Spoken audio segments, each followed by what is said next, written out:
Hello, and welcome to episode 4 of Crafting for Profit Live. Today's topic, we're going to do a Q&A. So, Angie, Cori, we're going to answer all of those burning questions that you've had. So, we've been taking your questions, sort of combined them, and we are going to answer about 11 questions. We are going to try to keep it kind of on topic. So, the questions are going to revolve around like who we are, how we started our businesses, that type of thing. However, if you have off-topic questions and you're joining us for the YouTube Live, welcome. You can drop those into the form. So there's in the YouTube description, there's a form to ask questions, and you can ask those there that are off topic, and we will answer those in a future episode or even a future Q&A because we'll be doing these quarterly. So today we combined a few questions and we're going to talk about time management, our favorite materials, setting goals, and even how we started working together. Now, if you are joining us live and you have on-topic questions about Angie and Cori and our personal lives, then you can ask those in the chat and we'll kind of get to those at the end of the episode. All right. So today we also want to ask you once again to rate and review our podcast. It is how it is being shown to people. It's how Apple and Spotify and other platforms decide whether or not they're going to show us in searches and, on the homepage. We have actually been seeing that people have been rating and reviewing. So if you have done that, that's just huge thank you from both of us. But if you haven't had a chance, we would really ask you to go and find your favorite podcast platform, give us a review, rate us so that we can get this podcast out to more people. So today, I wanted to mention too, Angie didn't mention, but if you are listening to the podcast afterward, we do have the link to the form in the podcast description as well. So ask your comment or ask your questions here. And Angie and I would both like to say, we're both a little bit under the weather today. So if we're sort of tripping over our words a little more than normal, it's because both of us have been sick and we are feeling better, but we're not feeling great yet. Yes. So we are happy that you are here with us. And so are we ready to get to our questions? Let's do it. And the show must go on. Even when you sound like this, the show must go on. The show must go on. All right. So our first question that we kind of got from people was, when did you start crafting? And then what inspired you to make it a business? So do you want to start, Angie? Sure. I can remember crafting from when I was super small. My mom was into crafting. My grandma was into crafting. My grandfather was into woodworking. So tons of crafty inspiration all around me. I feel like I started, or the first thing I can really remember doing as a teen was embroidery. So like cross stitch. I loved to do that as a teen. So I made tons of cross stitch. And then as I got into college, I continued that and then fell out of crafting for a while, got back into it, kind of started a blog, started a YouTube channel. And what inspired me to make it a business is when I realized that people were interested in what I was making. Because it was sort of like I started a blog to keep myself accountable and to have an accountability because it's kind of a New Year's resolution to spruce up my home. And then I realized people were interested. So that kind of inspired me to make it a business. Yeah, for me, I grew up crafty mom as well. I'm telling you, crafty parents and their crafty kids. My mom taught me to sew when I was really little. So I kind of came to crafting sort of through sewing. I also had I'm going to age myself here, but had all of the 80s kind of and 90s sort of crafts that we had as kids, like puff paint and the one where you spin the paint. I can't even think of what it's called right now. Anyway, I had all these sort of crafts that I really loved to do as a kid, and I've always been just kind of a little maker.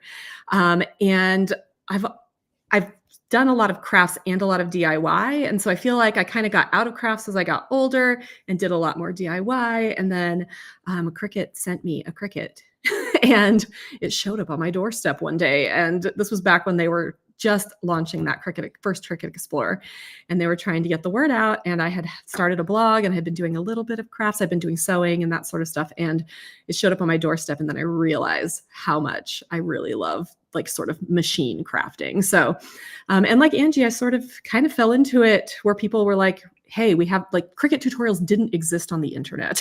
When we got that Cricut Explorer, right? Cricut's site had almost nothing on it. And so I started posting about that Cricut Explorer and people started listening. And so I sort of, got into sort of monetizing my business because people were really interested in that Cricut content. Yeah, so you were talking about 80s crafts, and that made me remember. Do you remember the spirograph where you took the little Yes. gears? That was, like, one My of my favorite things to do. my boys got one for Christmas last year, so they've been spirographing, which has been it's been very retro fun.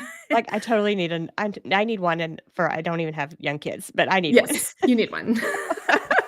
Yes, all of those crafts I really enjoyed, as a kid, and I feel like that just continues on. You just kind of are a creative kid and then turn into a creative adult. Alright, question number 2. Is it hard to go from crafting as a hobby to doing it as a business? And I'm gonna let Corey go first.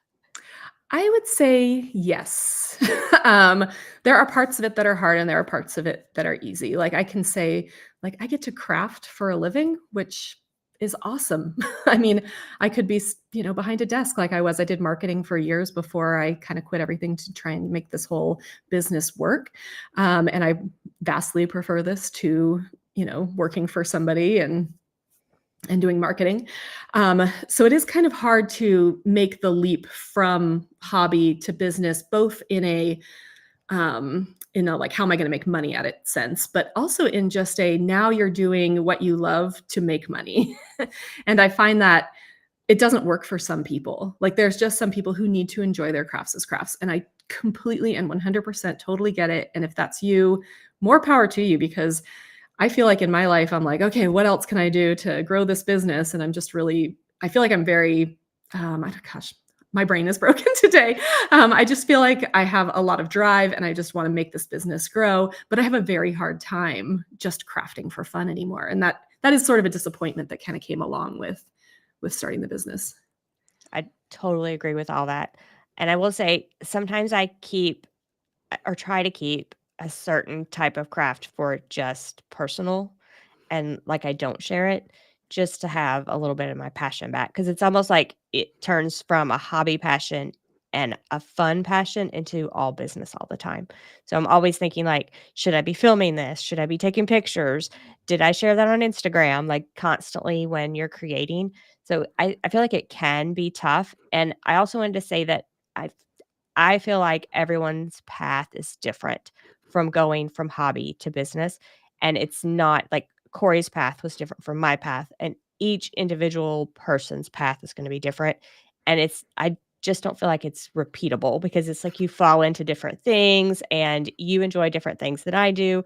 Maybe you enjoy this part of the business that I don't like, and I just feel like everyone's path is different, so your path would be different, and yes, you have to have a lot of drive, a lot of passion, a lot of motivation, a lot of like making yourself get up and go, which can be hard, right? Yes.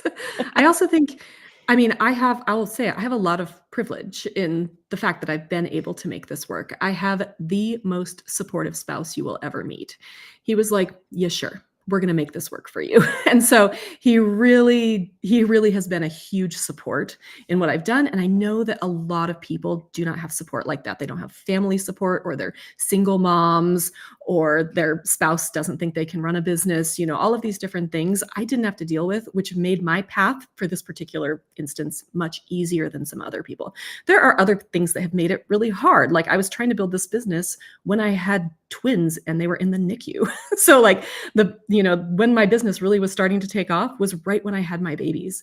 And that was a huge challenge in its own right. But I do feel like you were saying there really is sort of a different path that we all have to carve. There are similarities between our paths, but there's no like template that you can just follow to be successful. Yeah, like when my business was taking off, my kids were older, high school, adults, and so I didn't have all of that to deal with. Like I didn't have little kids running around. They were taking care of themselves and I could concentrate on this business that was taking off. So, yeah, definitely some privilege works in, I think, at some point. All right. So our third question is how do you stay motivated like during times of doubt or when you're having issues? Which I think is a really good question because we have both had big dips in our businesses. We've both had really difficult times. This year has been difficult, I think, for both of us, just with just some personal issues that like we've had so many health issues in my family just in the last month. I like would take the entire podcast to describe them to you. So right now I'm feeling, I think I said this in the last podcast or the podcast before that, that I was feeling kind of low. And it's like I've been having to rely on some of these methods to like bring myself like back into my business. So I feel like for me, some of the things that I can do are, one, start creating some things I really enjoy. Like a lot of times I'm just like, I'm just creating content. I'm just creating content. I'm just making projects. I'm just making stuff to sell, whatever it is. And you get really, I don't know, you kind of get in your brain like, okay, I have to do this. And so I found a couple of projects that I really wanted to do. And I just put everything else on the back burner and just did those projects. So I don't know if you saw this on my YouTube channel recently, I did these like sprayed book edges. And I'm like, I don't know how well this video is going to do, but it was with books I enjoyed. And it just brought out like another creative side of me that like, I was like, oh yes, I actually really do enjoy this. So that's one way that I kind of like get myself through those harder times, is I bring it back to the joy of sort of doing what I love to do. So I agree. This is a problem for everyone. um, so I'll say one way I get around this is doing something I love. But for me, I love experimenting with different things. And you'll notice that on my YouTube channel. And everyone loves it when I do it. And I love it. My background's in engineering. And I just like to get a bunch of materials and experiment. Can I cut it with my Cricut? Will my laser work with this? And so for me, that often brings a lot of joy because I'm like figuring out a problem that probably no one else in the world is worried about. What's the best puff HTV? Is anyone worried about that? I was. So I like to figure out those problems. And then another thing I was going to say about this, I like to give myself permission to take some time off. And this is going to sound the opposite of what you would expect, but time off can actually make you more productive. So if I'm feeling down, I can take a couple of days, rest, relax, and when I come back, I'm more motivated. My head's clearer. I can work and be productive. And like I just feel like it is sort of like a reset. So working those days off into my calendar has been something that I've been aggressively trying to do. Yeah, I feel like that's been something that's been big for me. So Monday, both Angie and I took Monday off. Neither of us felt well. I mean, we're running our own businesses in addition to running sort of the things we do together. And on Monday, we kind of were like, yeah, we're not doing anything today. So I took a 2-hour nap. I don't know. I was so tired. And I think just when I first started my business, I would have a really hard time like giving myself the permission to take a day off. I still have a hard time giving myself the permission. But I do think that because I took Monday off, I was way more productive Tuesday and Wednesday. I had some really good productive days, even though I was kind of feeling under the weather still. I also fiercely guard my family time. And I fiercely guard my weekends. So it's very, very rare that you'll see me working on a weekend. I will work a weekend if we are having one of our camps. You'll see me working on a Saturday and a little bit on Sunday. But for the most part, I just really try and guard that time. However, you might be somebody who is trying to build a business in your off time, which I totally understand. And that makes taking that time a little bit harder. So I do encourage you that even if you are like filling in the gaps in your life with your business, to still find that space, whether it's, if you can't take a whole day off, maybe you can just go for a really relaxing walk, or maybe you can take some time to read, or just something that like turns your brain off from the business so that when it is on, it knows it's on instead of trying to be on all the time, because it just doesn't work. All right, next question. How do you balance creativity with all the other things that go into running a business? And yes, this is a tough one. So for me, when I'm feeling really creative, like the ideas are flowing, I just jot down all of those ideas. Now, some of those ideas, Cori talked about the sprayed book edges. That's probably not going to be something that everyone is searching for, but it might really entice you, like your creativity. So I can kind of balance my idea list, right? So I can put the creative projects besides the projects that you all are searching for. So you're searching for, you want me to review the latest Cricut machine or the latest Cricut, whatever they have out. I can balance the creative projects with those projects that my audience is expecting. And that kind of, for me, sort of balances things out. It allows me to be creative, but also have, the running of the business side. Now I feel like if you're selling your items, I feel like it gets a bit tougher, because you are trying to sell everything you make. That's where I think maybe holding back some of the things you like to do and not putting them into the business comes in for me. So I have crafts that I enjoy to do, but I don't post about them. Or I have hobbies that I like that I don't post about that are creative. So then I can do those hobbies on the side and then have the hobbies that just go into the business. Yeah, I think sometimes I also get stuck in the weeds of the business. Mhm. And this is true no matter what kind of creative business you're running. If I've sat here doing taxes and I've done my accounting and I have to do, billing and all of these things, especially when they're related to money. I feel like all of that stuff is just mind numbing for me. So I really have to make sure that day to day, I am trying to be creative at least once a day. Whether that's even just jotting down a few ideas, like Angie said, maybe it's looking on Pinterest and kind of just seeing what's trending right now. Let's see, so that maybe I can think of a video idea for it in the future or a tutorial. I do feel like I need to have some sort of place that sparks joy in my day. So, for example, gosh, I'm trying to think. The other day, I had about 50 minutes left of my, or no, yeah, I think it was about 50 minutes. It wasn't even a full hour. And I was just scrolling through Instagram because it was like the last hour. I think this was really close to the end of the week. And I saw a book blog or a book influencer that I follow. And she had made this craft spinner, or no, this reading spinner. So it was very funny. She made it out of cardboard and it basically had all of her chores that she had to do around the outsides. It was like, do dishes, fold laundry, pay taxes, like all this stuff.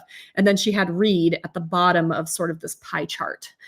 And then she put a paper clip and spun it around and it landed at the bottom of the chart because it wasn't a real spinner. It was just landed because of gravity on reed. And I was like, I'm gonna make that, but for crafts. So I just broke out all the supplies for my laser the other day and made myself this silly little craft spinner that I made. You can see it. It's on my Instagram channel, or it's on my Instagram. So you can go see it. But it really was one of those things where I was like, I have not been creative in too long. I just need to like make something, even if it's not, I'm not going to sell the file for it. I'm not going to do a tutorial on how to do it. I just made it. I did put it on Instagram, but it made me feel like it brought me a lot of joy. And so I feel like finding those places where you're like, even if you're just selling tumblers, like maybe it's, I'm going to make something else as a hobby. Maybe it's, I'm going to design something new. I'm going to try something new. I think that balancing that creativity with all the stuff that also goes into working in a business is really important. Yeah, I love the spinner. Like you all have to all go look at her Instagram and look at the spinner. We all need one. And that your statement reminded me, I do like time blocking every day. I do time blocking. And mornings are business stuff and afternoons are creative. I get to make stuff. I get to film videos. So I actually block out time every day to make things. So that yeah, that I do actually do that. All right. So our fifth question here is, what is the best way to market and promote handmade products? And so Angie and I, we run our businesses the way we do now, which we don't sell handmade products generally at this time, but we both have in the past. We both sell digital products now. But I think we do, after both having shops for years, we have some good advice here. So you want to start, Angie? Sure. I would say the best way, our number one tip is always an email list, I feel like. So that's going to be our number one tip here. So start your email list, whether that is people that are interested in your stuff, people you have, offered an incentive to sign up for your list, or past customers. So past customers are often repeat customers and are often your best source to market and promote to. So I would definitely say start your email list, start sending out those emails, whether it's just like, "Hey, I have a new thing in the shop," "Hey, I have a sale going on," or even just ways to use your product that maybe they're not thinking of, ways to bundle it together, like, okay, Easter's coming up. What could they have bundled together in your shop to put in an Easter basket or that type of thing? So creative ways to send emails, get them to opening emails, get them used to seeing your name in their inbox and opening those emails. I feel like that would be my number one tip. That's also my number one tip. But my number two tip is to really focus on your photography and your branding. We're going to probably say this in every episode of this podcast, but photography and branding are really important. It is because we live in a visual society. So if you are if you're doing craft fairs in person, you still need to kind of have that brand. You need everything to sort of match, right? You need everything to look good visually. If you're selling online, you need everything to look good visually because we are visual creatures and we want things to look good. And that's what's going to catch our eye. It's what's going to make you stand out on social media. It's going to make you stand out at a craft fair. So you can work toward, a bit of branding. So choosing colors, choosing fonts, choosing a niche. So we talk about this all the time. You can niche down by product. So you can just make tumblers or drinkware, for example, or you can niche down by theme, which means that you could, niche down by everything I'm going to make is going to look celestial, or everything I'm going to make is going to be for pet owners, or whatever it is.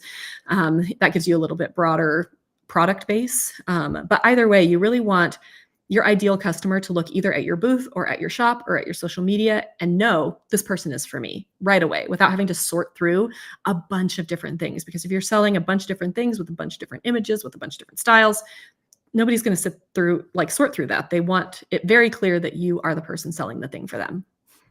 Yeah. And I feel like between those two tips, those are definitely our top two. And I do think you're going to read a lot of blog posts or whatever if you Google this question, and there's going to be lists of things to do. It's easy to get overwhelmed when you're looking at marketing and promoting. So starting simple, the email list and product photography. Two things, master those, then move on to the next step, because it's easy to get overwhelmed. I want to post on Instagram. I want to post on TikTok. I want to post on Facebook. It's easy to get overwhelmed with 5,000 different things to promote. So start simple, start with a couple of things, and then move on from there. All right, next one. How do you manage your time? How do you balance crafting, business tasks, and personal life? This is a good question because it's really important.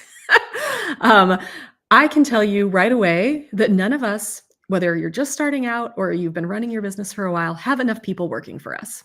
It is really hard to hire somebody at a livable wage. I could easily hire 3 more people full-time and have things for them to do tomorrow if I could afford them. I cannot afford them. And even if you are making tumblers, out of your house, you could probably hire somebody to do shipping, but it's always about money, right? And so really have to figure out how to wear all of the hats that we have to wear well without dropping too many balls. I am really mixing up my metaphors. This is how you know that I'm not feeling very well. Very much mixing my metaphors here. But basically you want to figure out how you can, juggle everything you need to juggle without dropping too many of the balls. And so I feel like for me, it started with, like I said earlier, fiercely guarding that personal time. So I kind of was like, I cannot spend every waking minute on this business. And again, I have the privilege to work on this full time during the day, so I can take some more time on the weekends. So that for me was guarding that personal time. It also means that I have a really good relationship with my family. We love to spend time together. I get to see my kids grow up, all of these things that if I was working all the time, I wouldn't be able to do. So that's to start. And then I'll let Angie talk about time blocking here, but I will talk about prioritization because I do feel like we think we have to do all these things. Like Angie said, there's 1,000 things and it's easy to get overwhelmed. And so a lot of times I will just do a giant brain dump and I will say, these are the things, that I have to do in the near future. I have one going right now. It's just this document and I keep adding to it. But once you have that all out of your head, it's a lot easier to prioritize what you need to do.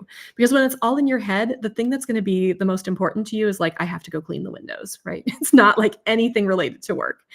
But when you can list all of the things you need to do for work, you can decide how much time you have and how much energy you have, and then you can start tackling things on that list. We talked about it in our second episode with Nicole Baker. I talked about my whole method for color coding my to-do list. You can go back and listen to that episode. I highly recommend it. But I do feel like if you're going through with all this stuff in your head, it's really, really difficult to figure out what you need to do. So you need to start by making a list and then tackling the things you have enough energy for and enough time for. I will say also making a list helps me to sleep, because otherwise that list is running through my head all night. I'll say that. Yeah. And Cori knew my favorite topic is time blocking. I love, love, love to time block. So what I do is time blocking. I do it every single day, every day. So I like to group tasks together. So I will work on blog posts one day, I will work on YouTube videos another day, and those are examples, but basically just blocking like tasks together so that when you're in the mindset to do that, you do them all at one time. So I block out however long I think it's going to take, an hour or 2 hours, and I block out for that set of tasks that all relate to one thing. That helps me to stay on task and like to stay kind of like in the groove. So once I get in the groove of doing blog posts, it's easier for me to churn out 3 than just do 1 and move on and do another tomorrow, that type of thing. So I love time blocking, and then I time block everything. So I time block blog posts, YouTube channel, I blog post crafting, um, time block crafting. Look at me getting my words mixed up now. I time block crafting, and I also time block when I am going to like end for the day. Like this is my end time. This is when like my hobby time, my family time, whatever time that is. So yes, prioritizing that time enough to put that on your calendar as a time block. Like this is the time that I end and ending at that time. And then the other thing I was going to say about this, it's often easier to balance things out if you have some separation, whatever that looks like for you. So, keeping the business stuff to a certain area of your home. This could be a corner, this could be a room, this could be, a portion of a walk in closet, is where I started. Whatever that space is, if that space is for business, and once you step out of that space, you're away from the business because it becomes very tempting to work all the time when your business is in your home and right in front of you. And I found it very challenging when I started to just work from the couch and work all the time because it was right there. My computer was right there. I was looking at it. I might as well turn it on and do some work right now, right? Instead of spending time with my family. So that separation really helped me, physical separation, not just time separation. Yeah, I wanna go back to your time blocking a little bit too, because a lot of people will say, like, you should do A, B, and C on Monday, and then, these tasks on Tuesday and these tasks on Wednesday. But if you're like me, my schedule has to be more flexible than that, because I am dealing with young kids. I still have young kids. And then I am also dealing with the fact that I have a chronic illness. So some days I'm like, I'm going to film YouTube videos on Tuesdays. And some Tuesdays I feel like crap. I'm just like, I cannot film today. So I have to have a very flexible time blocking. So like Angie, I find it a lot easier if I can sort of batch things. I'm going to make 3 YouTube videos. I'm going to, update my shop, with this many SVGs this week or whatever. I find it easy to do those in big chunks, but I have to have those chunks be really flexible. You may be able to work in a little bit more of a rigid sort of schedule. I did when I didn't have kids and didn't have a chronic illness. I was the queen of schedules. Like I could down to the minute be scheduled on what I wanted to do. It has to be much more flexible for this time of my life.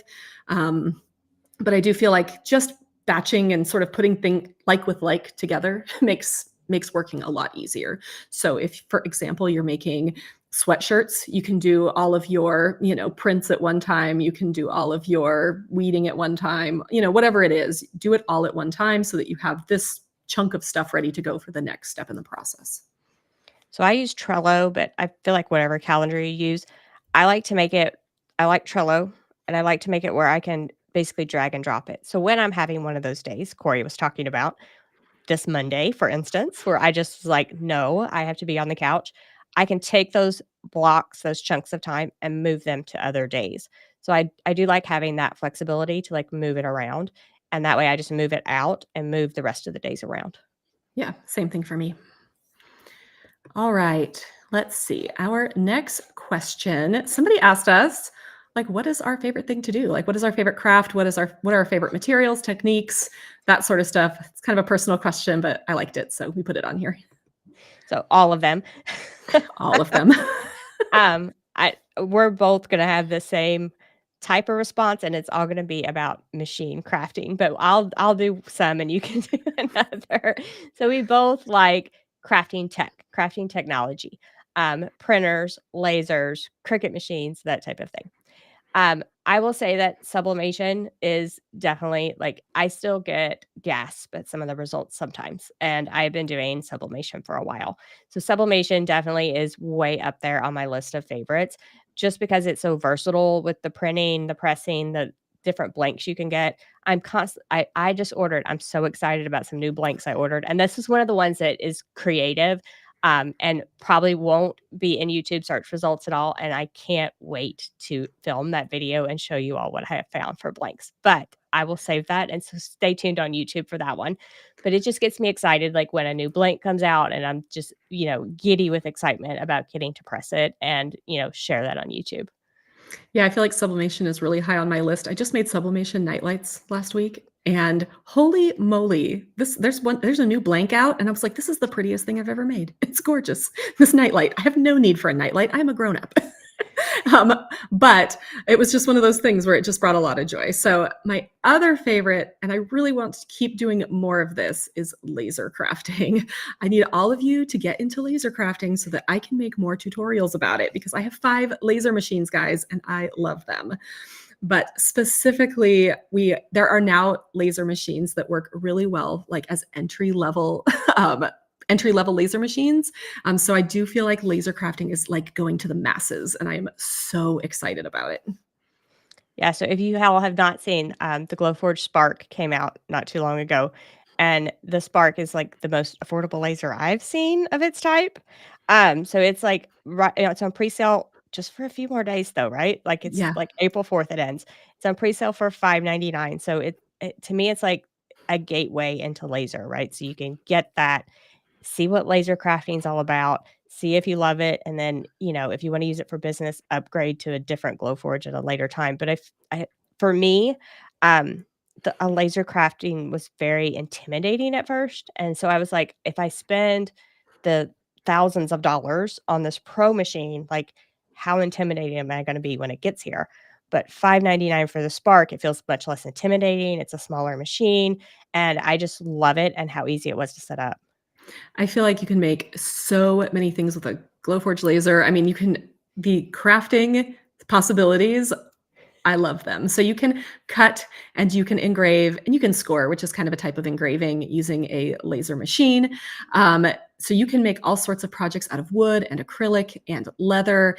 There are lots of materials that it can cut, lots of materials it can engrave. And every time I make something on my laser, I'm like, this looks like it came from a store. And I love that.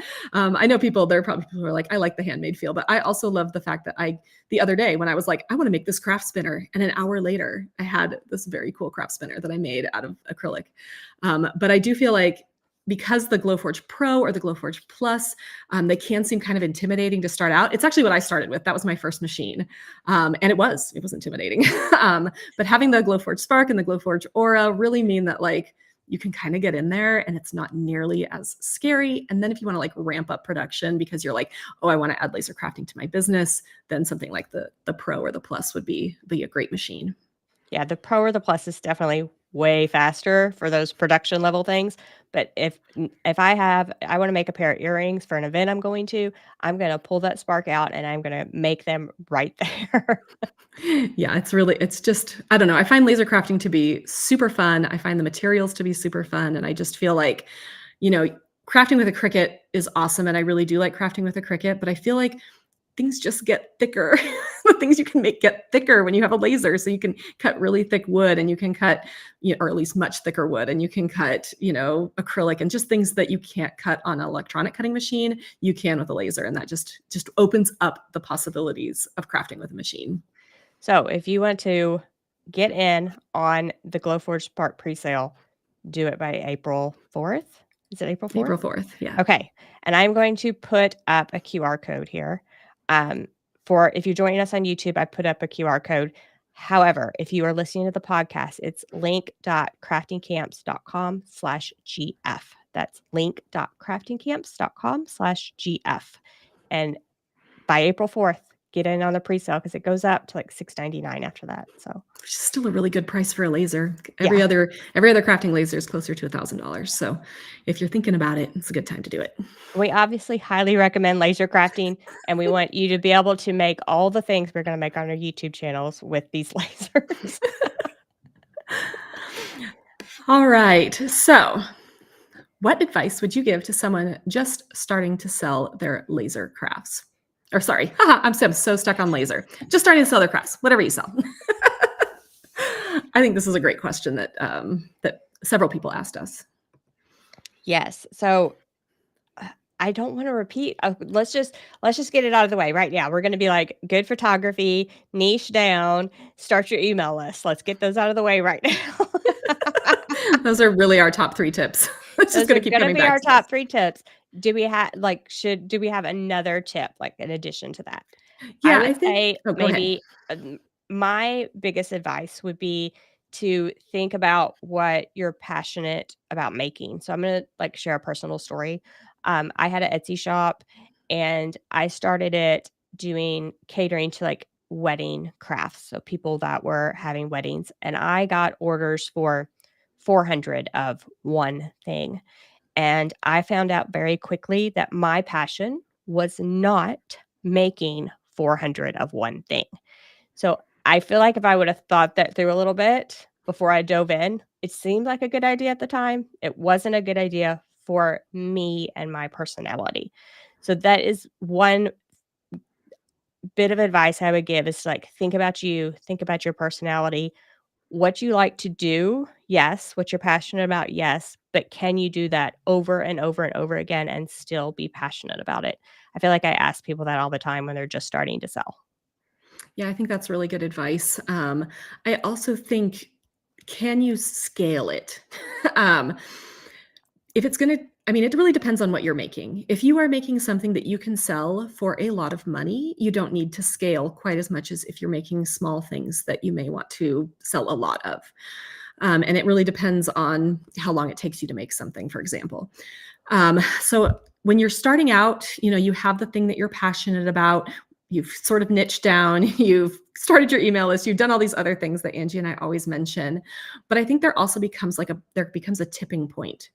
And what that is, whether or not you can continue to make whatever it is at the pace that people are asking for it. This is especially true if something you're making goes viral, which obviously doesn't happen all the time, but it does happen. So we talked about the butter shirt. We talked about the butter shirt, I think, in the first episode. And this t-shirt this hoodie, not even a hoodie, sweatshirt, that's the word I'm looking for. This sweatshirt has gone viral. And it's basically like, it looks like, it's a yellow shirt and it has like a stick of butter writing on the front. It's really cute. But the owner, she had to figure out, okay, I was making these on my Cricut. I can no longer make these on my Cricut. I cannot. The amount of orders I am getting in my pre-orders is too high. So she had to figure out whether or not she wanted to have them, she wanted to turn to DTF, if she wanted to get the prints made for her, if she wanted to actually outsource it, those sorts of things. So that's something just to kind of keep in mind. I don't know if that's really starting to sell your crafts, though. I feel like I got too far ahead. So let me go back. Let me rewind and figure out what I would say to somebody just starting to sell their crafts. And that is really to be yourself and to find your audience. So there is going to be somebody who wants your crafts, as long as they are well made. That's one thing that you should really get your quality down. But trying to make another butter shirt is just like, don't try that. Figure out your own thing. Figure out a way to set yourself apart from the market. Make sure you are finding that customer avatar, that person that you're really speaking to. Because if you're selling something that looks like something everybody else is selling, then you just get lost in the mix. But if you have a brilliant idea to make a butter sweatshirt or whatever it is that nobody has done before and that is really unique and very, looks really good in photos, I feel like you're going to have a much higher rate of success than if you're just trying to make everything everybody else is trying to make as well. Yeah, I definitely think the butter shirts of the world are unique ideas. The viral things are unique, always. Yeah, always. All right. This is a big one. How do you handle customer feedback, both negative and positive? This is so hard, guys. You want me to go first? Yeah. Okay. So I'm going to talk about negative. And I'm going to say there's two types of negative feedback for me. There is constructive negative feedback, and then there is mean negative feedback that is just meant to be mean spirited. When it's constructive, when they are approaching me about something, I sell digital files or cheat sheets, ebooks. If they were to approach me and say, something isn't working, and it is constructive feedback, I try to address that immediately. And if it is like a legitimate concern and something that has affected their experience, I would probably do some kind of discount, money back, that type of thing. Now, if it is feedback that is just mean spirited, once you get on social media, you will have comments that are just frankly mean spirited. In my opinion, no one has time for those. Those just get deleted and banned, period. I don't have time to deal with that mean spirited type of feedback. So that's my negative feedback comments. I feel like that's really true. I have a very, very hard time not taking things personally. Um, if it's constructive, again, I'm just like Angie. I try to address it right away, coupon, refund, whatever it needs. I will address it right away. If it's just mean, I will block. Actually, what I will do is I will say a lot of really mean comebacks in my head for a while. Like basically I will just sit there and be mean back. And it's probably unhealthy, but I'm not going to lie. It's what I do. I'm like, well, your profile photo makes you look like whatever. And I'm like, okay, Cori, this is not healthy. So I often delete. Sometimes my community will come to my rescue, which is nice. And they'll talk back and I'm like, yeah, you go for it. Please do. But I do feel like, especially when you're first starting and you don't have a very thick skin because you haven't been posting your products or on social media very long, just sit with it for a little bit. Like, know that it can make you feel crappy. And the point of the person saying it was probably to make you feel crappy. And so, yeah, it sucks. It just really sucks. And people are mean. They are meaner behind a keyboard, which is really terrible because, I'm not even gonna go into the number of things that people have said, but, it's like, it's just one of those things that for a long time, I just felt crappy about them, and you may feel crappy about them, and that's okay. But don't let it sit with you forever. Don't let it deter you from what you're doing. If it's, criticism that you need to hear, take it and sit with it and change course if necessary. But for just those mean comments, say mean stuff back and then delete, or say mean stuff back in the comments, because sometimes that works really well for engagement. Leaving those mean comments up and letting people respond, honestly, also, it can be really good for engagement. Positive feedback, if somebody emails me, I try really hard to respond to everybody personally. So if you email me, if you show up on my Instagram, if you are on my YouTube channel, wherever it is, I love feedback. I'm like, yeah, thanks. Awesome. I'll at least give you a heart. Yeah, I agree with respond, and I would also say for positive feedback, collect it. Collect it in some way because you're going to want to share that. Share it on your product listings. Share it on, like any type of sales pages you have. Any place where you can say, "Hey, look at these satisfied customers." So find a way to collect the positive feedback. I would also say that. Yeah, if you go to my website, so just heyletsmakestuff.com, and I think it's under About, I have a whole page called Wall of Wins, where I have just screenshotted nice stuff people say about me, which sounds really self-involved, but I go to that page sometimes when I'm feeling down and I'm like, wait, I'm doing okay. Yeah, all of these people said these nice things about my products. Almost all of them are about my products, not even about me. They're just like, this was a really helpful ebook. These digital files cut beautifully on my Cricut, whatever it is. I have those all screenshotted and I have them public because I want to be able to say, like, if somebody's like, does anybody know if this is a scam, or whatever, if I'm running an ad or something like that, I'm like, here's my wall of wins. They're all screenshots from Facebook, Instagram, all those places. All right, next question. This is another hard one. How do you set and measure goals for your business, and what goals do you have right now? Ooh, this has been interesting because when I first started, when I kind of like moved into the crafting machine world, and I had consistent growth sort of year to year. So for a couple of years, I could say, I want to hit this many followers on this social media platform. I want to make this many sales.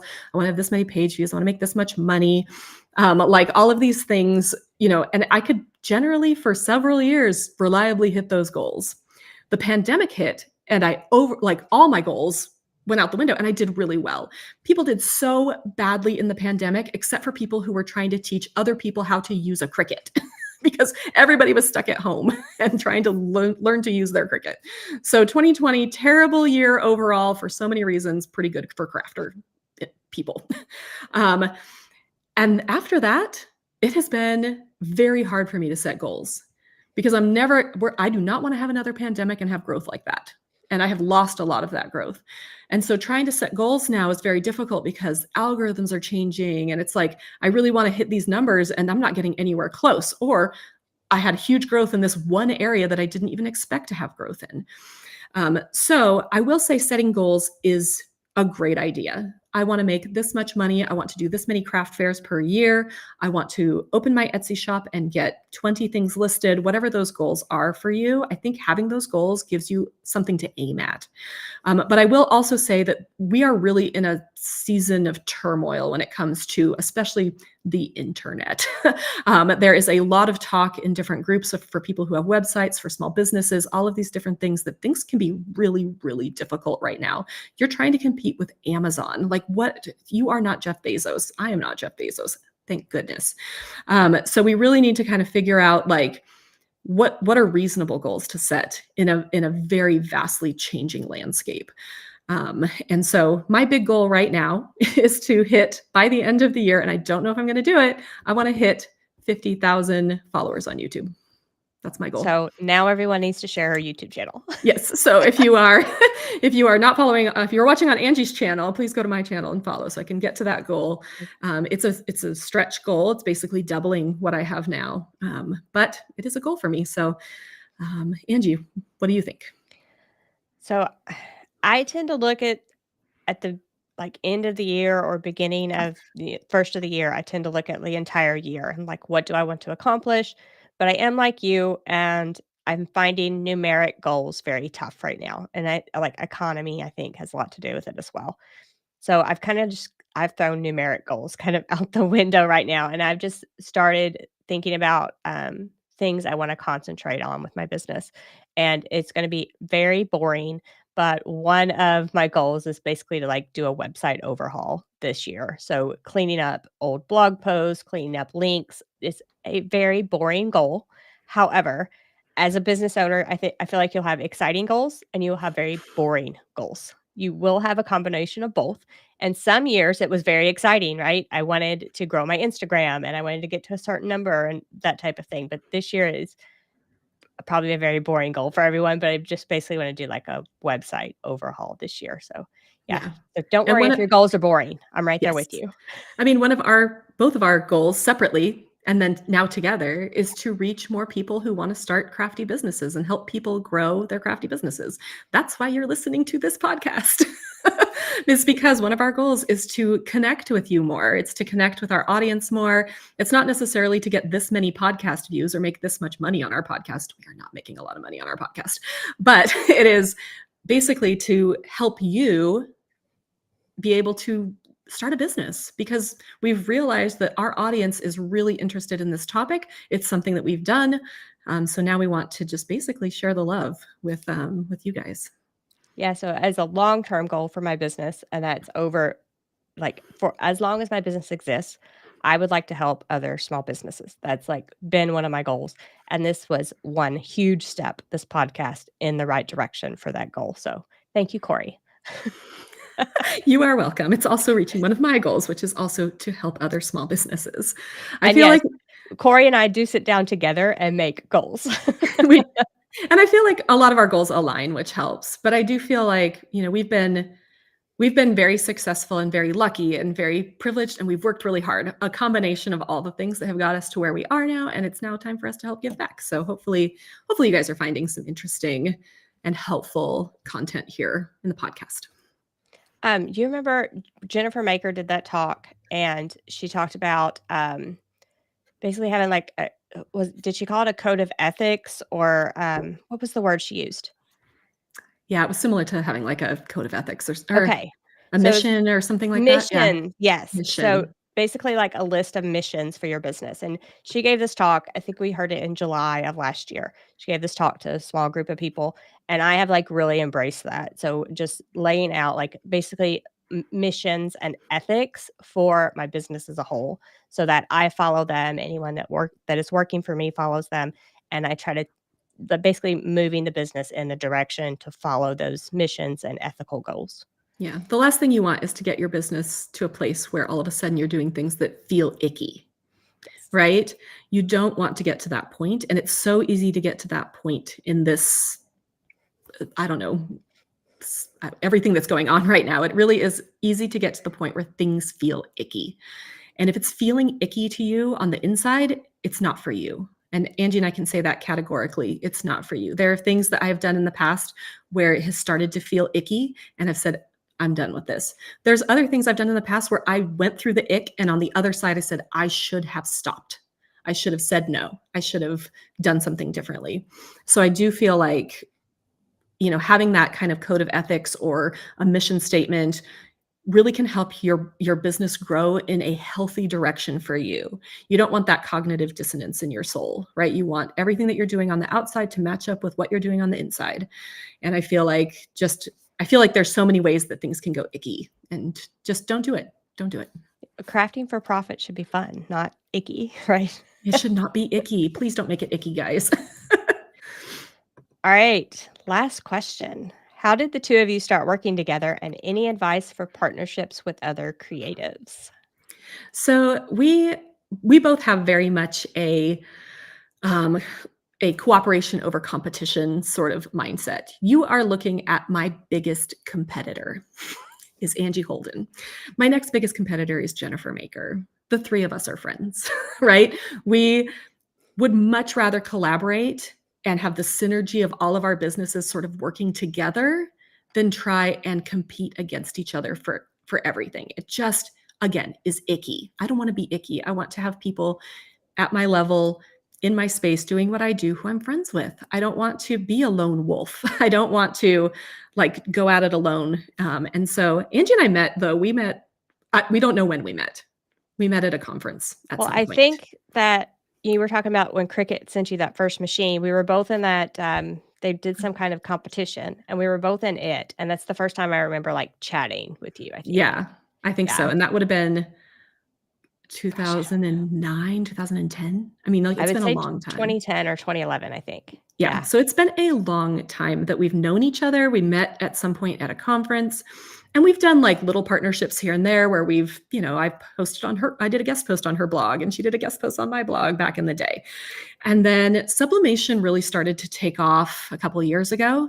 And we had participated with Abby Kirsten, another person who we collaborate with a lot, another direct competitor. Abby Kirsten had done her Cricut Craft Fest, and we participated in her Cricut Craft Fest. And once that was over, I sent Angie a message that said, when are we doing sublimation? Like, when are we doing a sublimation event?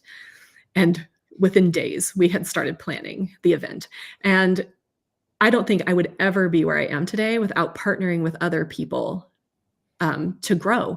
I think we can just look at the other booth at the craft fair and say like, "Oh, she's selling soap and I'm selling soap and she is evil and I am good," right? Like no.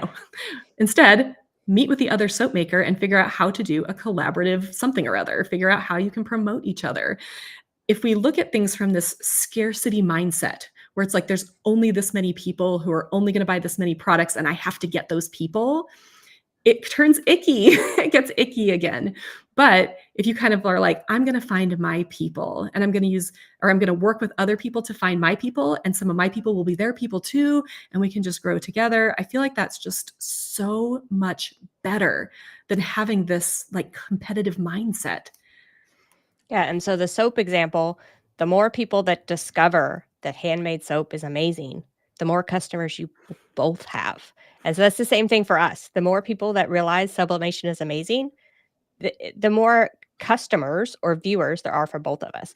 So like my favorite quote is, a rising tide raises all ships. So we're basically raising that tide for crafting and sublimation or lasers, for example, and we'll raise it together and like get more people involved. And then both of our businesses rise up. Right, and we're partnering sort of with you in this podcast, right? Like, our goal with this podcast is to help raise your boat. Because as your boat goes as you raise your boat, our boats go up too. And so it really, like, I feel like, yeah, just having this like mindset of there is enough. There is enough. And I have to tell myself a lot because I feel like I can have a scarcity mindset, but I really feel like just constantly repeating to myself, there is enough. I have my people. More of my people will find me. And they do, because I am not just holding on to everything with like an iron grip. Yeah. So the second part of that question, advice for partnership with other creatives would just be don't be scared to do it. Don't be scared of your competition. Work together, raise that tide, and then you'll both be doing better. And like there's nothing better than a person that understands your business to be able to chat with. I'll just go ahead and say that right now. So if you want someone, because it is hard to work for yourself and the other people around you don't exactly understand what you're doing. So having that other person to chat with that understands exactly what you're doing, even though they're a direct competitor, is like it helps your mental load as well, I feel like. So that's another reason to definitely look at Yeah, and you can like your reach out. Yeah, Go you can ahead, reach sorry. out to people at craft fairs, talk to people. Look for people who are doing something that complements what you're doing as well. That's a great person to partner with. So we had Crystal on for our last episode, and she talked about how she and her friend Jess have sort of complementary products, and they put them next to each other at a craft fair. So her products go really well with Jess's products. They aren't exactly the same, but they have kind of the same buyer. So finding people who complement is a really good idea. I think also just I think that there's so many people that have that scarcity mindset that it is hard sometimes to find people who are willing to partner with you, which I understand. So I feel like talking about it more, talking about community more, reaching out to people like in a spirit of community, a rising tide lifts all boats, et cetera, et cetera.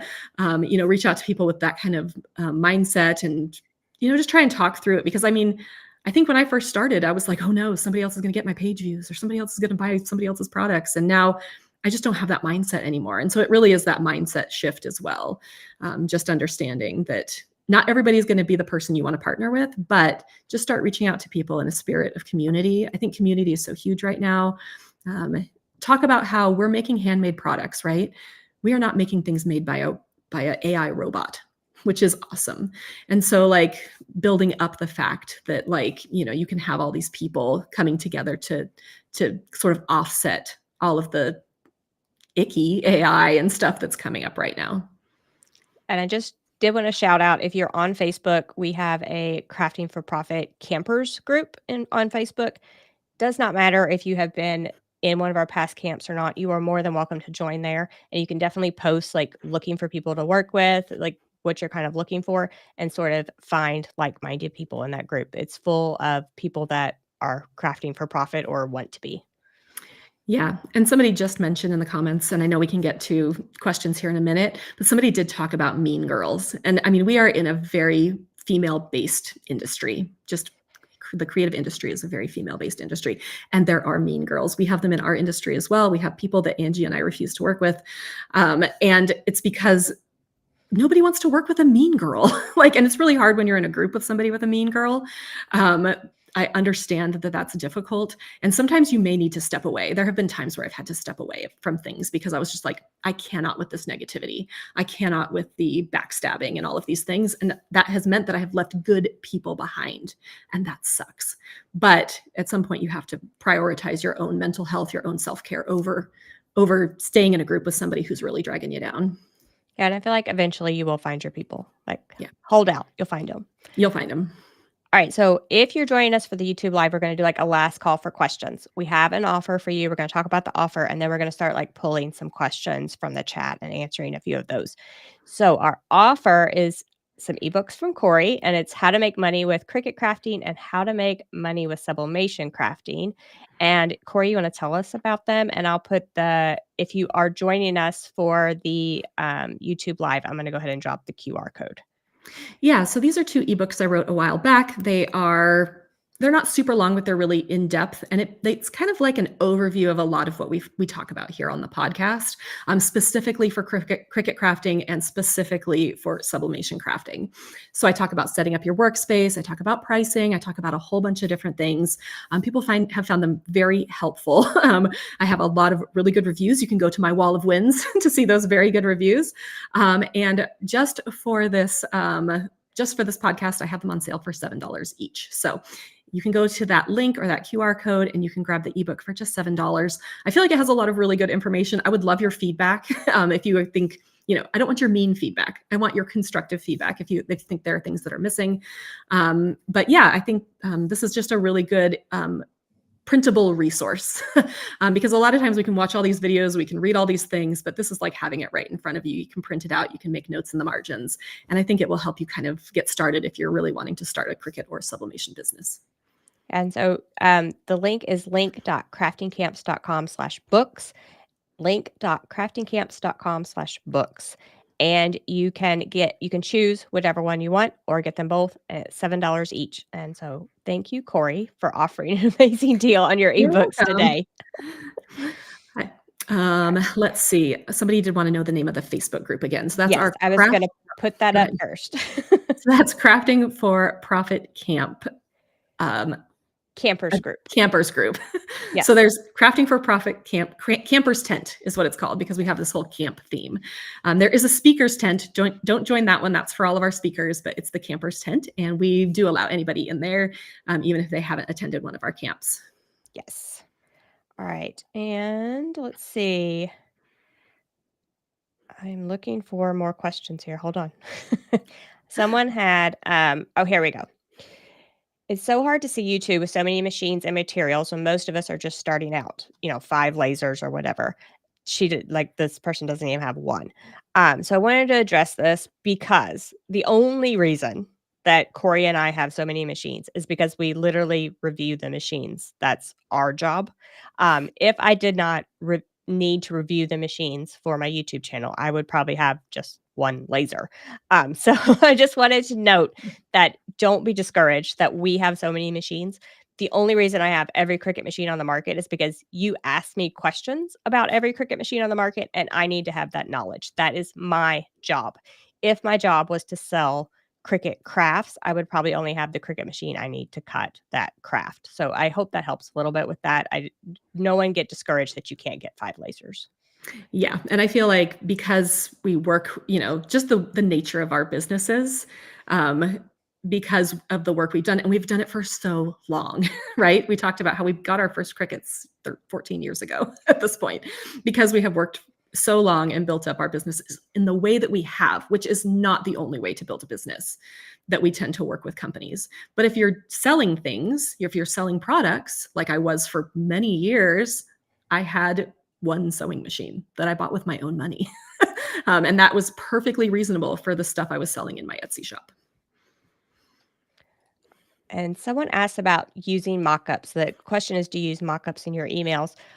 So if you do not know what a mockup is, a mockup is like taking a file and you basically digitally lay it over an image, stock image, or an image you've taken.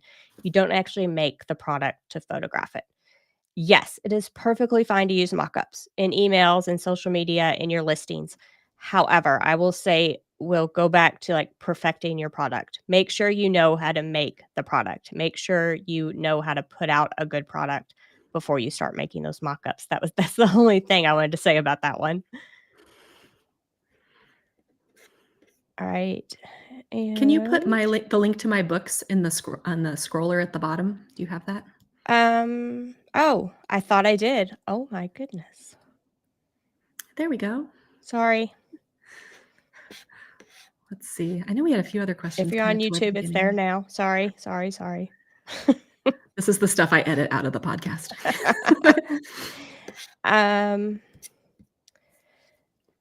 When should you create like a business? At what point do you register and license your hobby? Because we were talking about turning a hobby into a business. depends on your state, area, locality. So many I things. I think once you make money, it's more of a business. I will come back to this discount code in a second. Just give me a second. So once you start making money, even if you are losing money overall, you should start thinking about like working toward the business side of it if you want to go that direction. It does depend on your locality, on whether or not you're going to register, license, form a business, everything. But if you are selling things, the number one thing I would do is get a business bank account. Should be free to open, but that way you can start to keep that money separate from all of your other money.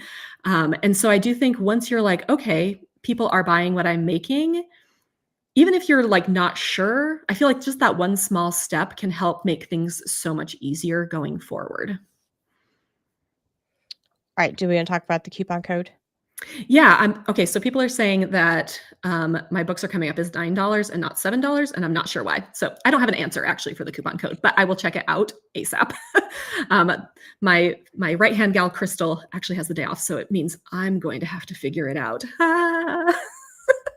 So we have no one behind the scenes to figure that out right at this very second, This but we moment. will figure that out. I will figure it out. That'll be the first thing I do when I turn off this video. Okay, did you see any more questions or were there any more questions? Yeah, does anybody have any more questions? Otherwise, be sure to take advantage of the amazing deal on the books as soon as we fix the coupon code. I also wanted to say that, again, this is also a podcast. So you are watching the YouTube live right now where we are chatting and answering questions. After this, we will shut it down and I will go and edit this into a little tighter bit of a podcast. And that will come out on Monday. So you can rate and review that on your favorite podcast channel. You can leave comments here on YouTube. But we wanted to give you just another way to download, listen to our content, and a podcast should help you with that. I did find a question here. I feel like getting a laser is going to push me away from my Cricut crafting, which I've invested a ton of money in over the past 2 years. How do I blend the two of them? I feel like there's a lot of ways to blend two different types of crafts. One thing that I see a lot of people doing to blend Cricut and laser crafts, but you would need probably the bigger laser for this, the Pro or the Plus, is to put vinyl on acrylic blanks for keychains and earrings and all sorts of really fun stuff. There's also a lot of ways to combine sublimation and laser cutting and sublimation and Cricut stuff. So I feel like there are lots of combine the two.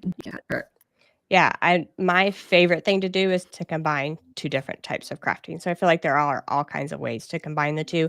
And I will say, as much as I talked about loving lasers, my Cricut machines aren't going anywhere. So I do use both. And there are certain things, Cori was talking about, like thicker wood, acrylics, that type of thing. That's going to be my laser. But there are certain things that I would just grab my Cricut machine to cut. Paper is one of those for me that I would just cut with my Cricut machine. So different, and HTV, vinyl, that type of thing. Because you have to be so careful on a laser, I tend to just grab the Cricut if I'm not sure, especially if I can cut it. Yeah, you can cut some laser safe vinyl and iron on in a laser. It's slower. There's no way I'm ever getting rid of my Cricut. Crickets. Yes, so they are not going anywhere. So I didn't want to give you that impression at all. Yeah. All right, and then let's just do this. How do you create an email list? Let's do that one really quickly. There are a lot of ways to create an email list. The first thing is to find a email service provider. So do not create your email platform in your Gmail or your Hotmail or whatever. You'll need to find a service provider. We have some that we have talked about here. MailChimp is one. ConvertKit, we learned, gives you up to 1,000 subscribers for free. There are probably others.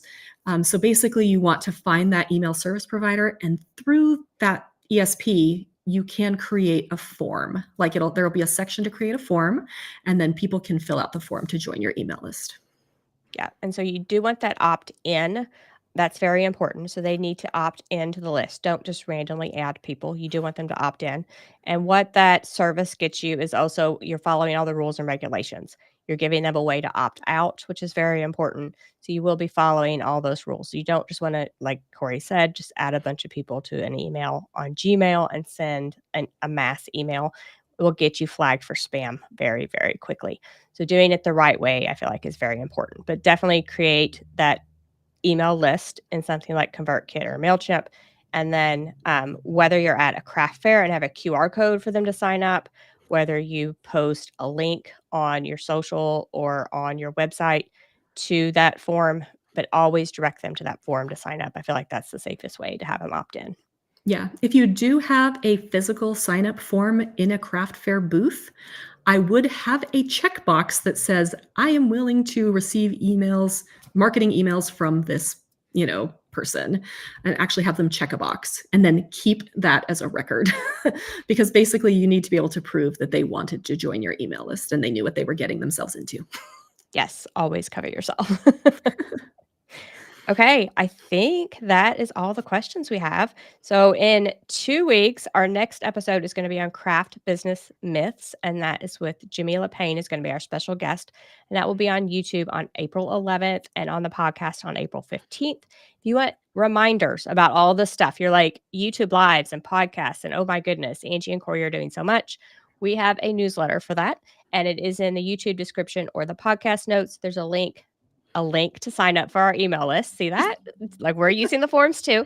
So go ahead and click that link, sign up to get that newsletter for all those reminders. All right. Thank you so much for joining us. We hope you found some good nuggets of information today. Again, the podcast for this episode will come out on Monday.